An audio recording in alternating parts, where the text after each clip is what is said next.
buenas amigos míos, ¿cómo han estado? Mi nombre es Enrique Zuleta y sean bienvenidos una vez más a mi canal Quique Te Enseña. En esta ocasión les traigo un ejercicio de ecuaciones diferenciales donde vamos a continuar el estudio de la resolución de ecuaciones de primer orden, más específicamente ecuaciones homogéneas. Para esto, el día de hoy vamos a abordar la resolución de este ejercicio, en el cual obviamente en primera instancia nosotros vamos a verificar si realmente esa ecuación es una ecuación homogénea. Podemos comenzar el trabajo de nuestra ecuación reordenando un poquito las expresiones de tal manera que todos los diferenciales de x y todos los diferenciales de y se encuentren debidamente agrupados.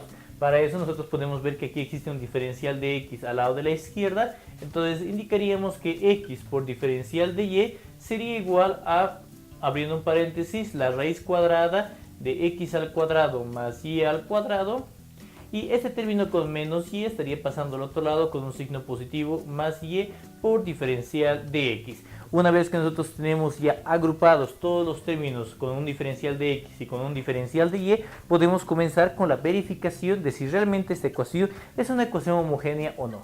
Si recordamos un poco la definición de una ecuación homogénea de videos anteriores, podríamos indicar que una ecuación va a ser homogénea si es que la función de esta expresión en x y en y, incorporando el término lambda, sería igual a un término lambda elevado a la n multiplicado por nuestra función f evaluada en x y en y.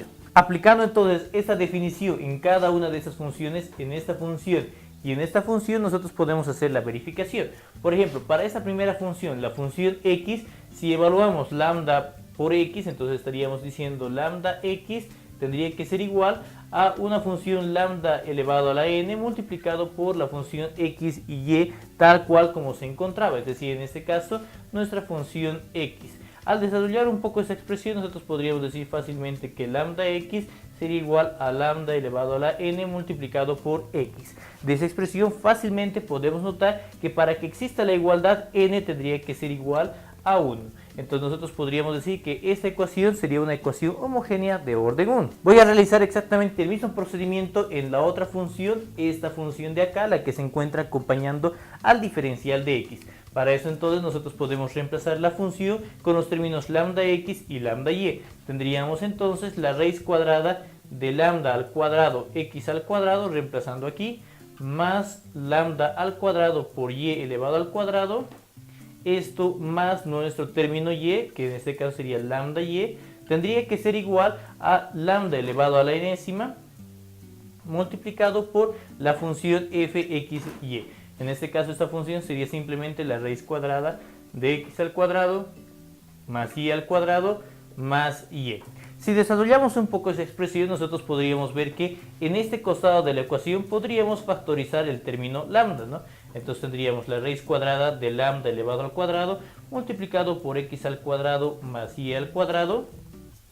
Todo esto más lambda por y igual a lambda enésima de la raíz cuadrada de x al cuadrado más y al cuadrado más y. A continuación nosotros podríamos sacar la raíz cuadrada de ese término lambda. Por tanto aquí tendríamos lambda multiplicado por la raíz cuadrada de x al cuadrado más y al cuadrado. Esto más lambda por y igual a lambda elevado a la n multiplicado por la raíz cuadrada de x al cuadrado más y al cuadrado más y. Una vez hecho esto, puedo factorizar una vez más el término lambda, y al factorizar ese término lambda estaría encontrando lambda multiplicado por la raíz cuadrada de x al cuadrado más y al cuadrado más el término y tendría que ser igual a lambda elevado a la n multiplicado por la raíz cuadrada de x al cuadrado más y al cuadrado más y. Es de esta manera que nosotros hemos logrado encontrar una expresión en la que fácilmente se puede llegar a notar que obviamente existe igualdad, ¿no? Todo ese término de aquí llega a ser igual a ese término de aquí. Lambda sería igual a lambda elevado a la n. Para que esto se cumpla, nosotros diríamos que n tendría que ser igual a 1. Podemos observar que ambas expresiones llegarían a ser ecuaciones homogéneas de primer orden, donde n es igual a 1 para ambos casos. De esta manera podemos concluir que se llega a cumplir la última de nuestras condiciones necesarias para poder resolver la ecuación diferencial mediante un cambio de variable. El cambio de variable que nosotros proponemos para este tipo de ecuaciones es bastante sencillo. Este cambio de variable dirá que y va a ser igual a b multiplicado por x. de esa expresión nosotros podríamos encontrar también a cuánto equivaldría sus correspondientes diferenciales. Yo podría decir que el diferencial de y sería simplemente igual a b multiplicado por el diferencial de x más x por el diferencial de b. Vamos a reemplazar esas expresiones en nuestra ecuación inicial. Entonces podríamos decir que x por diferencial de y sería lo siguiente: x por el diferencial de y, que es b por diferencial de x más x por diferencial de b, sería igual a, abro paréntesis, la raíz cuadrada de x al cuadrado más y al cuadrado, que sería b al cuadrado por x al cuadrado, más el valor de y que sería b por x, todo esto multiplicado por el diferencial de x. Si desarrollamos un poco esta expresión, nosotros podríamos encontrar lo siguiente. Por un lado, aquí tendríamos x por b por diferencial de x, más x por x, x al cuadrado por diferencial de b. Esto tendría que ser igual a la raíz cuadrada de x al cuadrado más b al cuadrado x al cuadrado multiplicado por diferencial de x más b por x por el diferencial de x. Y aquí nosotros podríamos estar simplificando algunos términos. Fíjense que aquí disponemos de x por b por diferencial de x, b por x por diferencial de x. Entonces ese término y este término se estarían simplificando, encontrando de esta manera que la ecuación quedaría de esta forma: x al cuadrado por diferencial de b sería igual a la raíz cuadrada de, puedo aprovechar directamente para factorizar aquí el término de x al cuadrado por 1 más b al cuadrado, todo por diferencial de x. Podemos continuar simplificando la expresión, indicando que aquí tendríamos x al cuadrado por diferencial de b sería igual a, este x al cuadrado puede salir de nuestra raíz, indicando que sería simplemente x por la raíz cuadrada de 1 más b al cuadrado por diferencial de x. Entonces es de esta forma que yo podría simplificar este cuadrado del x con este x y encontraríamos nuestra ecuación, que sería x por diferencial de b va a ser igual a la raíz cuadrada de 1 más b al cuadrado multiplicado por diferencial de x.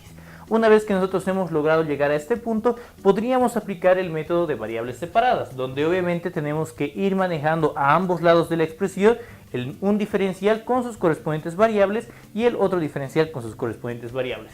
Es decir, por ejemplo, si aquí yo tengo diferencial de b, yo podría pasar toda esta función al lado izquierdo dividido entre la raíz cuadrada de 1 más b al cuadrado sería igual a diferencial de x dividido entre x. Es de esta forma que ya nosotros tendremos que integrar simplemente esas dos funciones al lado izquierdo y al lado derecho. Para comenzar con la integración de esta primera parte, nosotros podríamos apoyarnos en un triángulo auxiliar. Este triángulo auxiliar va a consistir en los siguientes elementos. Nosotros tendríamos ese triángulo rectángulo en el cual vamos a manejar un ángulo K, digamos, para el cual nosotros estaríamos manejando un cateto opuesto B, un cateto adyacente de 1 y por tanto su hipotenusa sería la raíz cuadrada de 1 más B al cuadrado.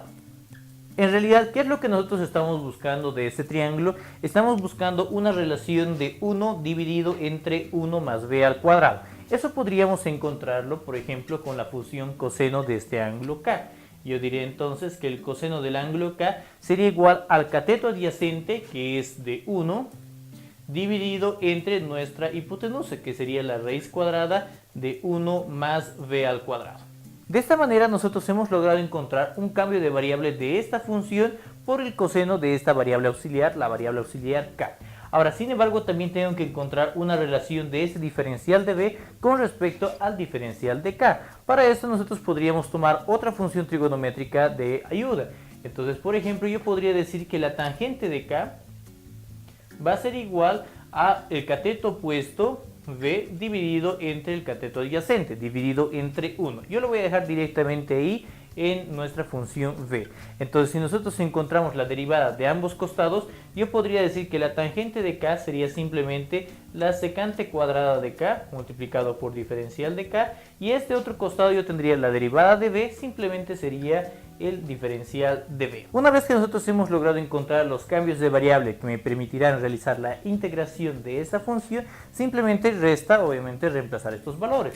Entonces yo estaría manejando que la integral de 1 dividido entre la raíz cuadrada de 1 más b cuadrado era el coseno de k. Vamos a introducirlo por acá, coseno de k. Esto multiplicado por el diferencial de b. El diferencial de b habíamos dicho que sería la secante cuadrada de k multiplicado por diferencial de k. Eso tendrá que ser igual a la integral de diferencial de x con respecto de x. Sin embargo, aquí nosotros podríamos realizar una pequeña simplificación. Sabemos en sí que la función de secante no es otra cosa más que 1 dividido entre el coseno. Entonces estaríamos manejando coseno de k multiplicado por 1 dividido entre el coseno cuadrado de k. Entonces coseno dividido entre coseno cuadrado nos estaría quedando 1 dividido entre el coseno. Es de esta manera que aquí estaríamos teniendo la integral de 1 dividido entre el coseno de k por diferencial de k sería igual a la integral de diferencial de x dividido entre x. Hemos llegado a un punto en el cual las integrales ya son bastante sencillas de poder calcular. En este lado, por ejemplo, tenemos la integral de 1 sobre el coseno de k, que no sería otra cosa más que la integral de secante de k. La integral de una secante sabemos que simplemente sería igual al logaritmo de la secante de esa variable más la tangente de esa variable. Esto más una constante c. Luego tenemos que decir que esto sería igual a la integral de diferencial de x dividido entre x, que no es otra cosa más que el logaritmo de x. Sin embargo, al llegar a este punto, nos damos cuenta en sí que hemos llegado a utilizar una variable k que en realidad a nosotros no nos representaba absolutamente nada. Nuestra solución tiene que estar en función de y y de x. Es por esta razón que recapitulamos y vemos a qué era igual nuestra variable k. En sí, si nosotros revisamos ese triángulo rectángulo de aquí, podríamos indicar por un lado que la secante de k sería simplemente igual a la inversa del coseno, es decir, sería igual a la raíz cuadrada de 1 más b al cuadrado, y que la tangente de k ya habíamos dicho que era igual a b.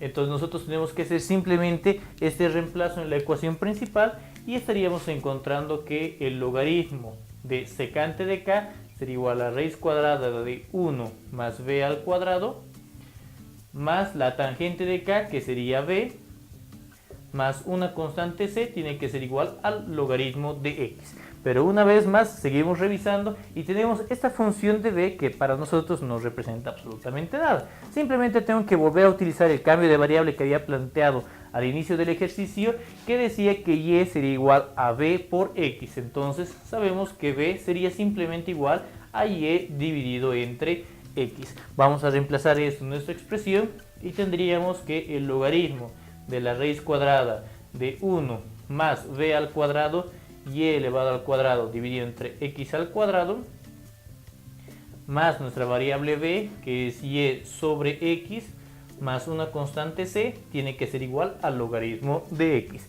Aquí nosotros podemos ir desarrollando un poco esta expresión, indicando que tendríamos logaritmo de la raíz cuadrada de x al cuadrado más y al cuadrado, multiplicando este x al cuadrado por el 1, y todo esto dividido entre x al cuadrado más y sobre x más nuestra constante c igual al logaritmo de x. Podemos continuar simplificando esta expresión indicando, por ejemplo, que aquí tenemos el logaritmo de esta función más esta constante c. Obviamente yo podría reemplazar esta constante c por una constante diferente, una constante c2, que me permita ya multiplicar por este logaritmo. Sabemos que el logaritmo de una función más el logaritmo de otra función simplemente sería el logaritmo del producto de ambas funciones. Entonces yo voy a indicar que tendríamos el logaritmo de, vamos a ir desarrollando, aquí voy a ir aprovechando, tendría la raíz cuadrada de x al cuadrado más y al cuadrado dividido entre, aplicando la raíz cuadrada al denominador, tendríamos x más y dividido entre x, todo esto multiplicado por una constante c. Si bien nosotros tendríamos que dotarla como una constante diferente a una constante c2, c3 o lo que fuera, ¿no? Nosotros vamos a considerar que la notación será la misma, ¿de acuerdo? Eso para evitar ya marearnos con más variables. Esto tendría que ser igual al logaritmo de x. Podemos encontrar entonces que tenemos la función logaritmo a ambos lados de la expresión. Entonces, si tenemos que el logaritmo de esto es igual al logaritmo de esto, directamente podríamos concluir que esta función de aquí, la función de adentro, sería igual a x. Entonces vamos a realizar esto aprovechando de seguir simplificando la expresión de aquí adentro. Entonces tendría, la función de aquí quedaría raíz cuadrada de x al cuadrado más y al cuadrado. Puedo aprovechar de sumar directamente con el y manejar un único denominador, el denominador x. Esto multiplicado por la constante c tendría que ser igual a x. Ya en esta etapa nuestra ecuación se encuentra bastante simplificada, pero podemos seguir trabajando un poco en torno a ella. Por ejemplo, yo voy a pasar a multiplicar este x a este lado y esta c voy a pasar también a este otro costado de la expresión. Por ejemplo, aquí yo tendría entonces la raíz cuadrada de x al cuadrado más y al cuadrado más nuestra variable y sería igual a x por x, sería esto x al cuadrado, y esta constante c, si bien estaría pasando al otro lado como 1 dividido entre c, yo la voy a seguir manejando simplemente como una variable c. Esto recalcamos una y varias veces más. Nosotros, cada vez que nosotros vamos trabajando con nuestra variable c, bien sea incorporando un logaritmo, multiplicando o dividiendo, mantenemos la misma notación para evitar ya complicaciones en cuanto a variables diferentes que se estarían manejando en nuestra ecuación. Sin embargo, hay que tener en mente que esto lo hacemos porque al final del ejercicio nosotros podemos llegar a determinar este valor de c en función de las condiciones de contorno que estaríamos manejando para esta ecuación diferencial. Después de haber dicho esto, podríamos liberarnos de esta raíz cuadrada pasando este y al otro costado. Indicaríamos que la expresión sería de ese estilo. Raíz cuadrada de x al cuadrado más y al cuadrado será igual a cx al cuadrado más y. Al otro lado estaría como menos y. Puedo elevar ambos lados al cuadrado. Elevando al cuadrado esta raíz cuadrada nos quedaría x al cuadrado más y al cuadrado. Sería igual a todo este término elevado al cuadrado, cx al cuadrado menos y elevado al cuadrado. Podemos desarrollar un poco esta expresión indicando que x al cuadrado más y al cuadrado sería c cuadrado x a la cuarta menos 2cx al cuadrado por y más y elevado al cuadrado. De aquí nosotros podemos simplificar el término de y cuadrado y cuadrado en este lado de la expresión, y de esta forma entonces encontraríamos que x al cuadrado sería igual a c cuadrado x a la cuarta menos 2c x al cuadrado multiplicado por y. Podemos de igual manera ir simplificando el término de x al cuadrado. Si se fijan, tengo x al cuadrado, x a la cuarta y x al cuadrado en ese término. Entonces, dividiendo toda la expresión entre x al cuadrado, aquí quedaría 1, aquí quedaría al cuadrado y aquí también se simplificaría. Entonces la expresión estaría de esta forma. 1 sería igual a c cuadrado multiplicado por x al cuadrado menos 2c multiplicado por y. Si gustamos, nosotros podríamos reordenar un poco esta expresión indicando que sería c al cuadrado x al cuadrado menos 2c por y menos 1 sería igual a 0. Con lo cual entonces nosotros habríamos llegado a la resolución de nuestra ecuación diferencial. Y bueno, amigos míos, con eso hemos llegado al final de este video tutorial. Espero que les haya gustado y que les sea de muchísima utilidad. De ser así, no se olviden darle clic en el botoncito de me gusta, compartirlo con sus amigos y suscribirse a mi canal de YouTube para poder estar al tanto de mis siguientes publicaciones. No se olviden que cualquier duda, consulta o sugerencia de algún otro ejercicio pueden dejarla acá abajo en los comentarios y en breve estaré subiendo este material para poder compartirlo con todos ustedes. Sin más que decir, nos vemos en un próximo video para poder seguir estudiando y seguir aprendiendo. Esto sería todo por esta ocasión, nos vemos muy pronto, muchísimas gracias.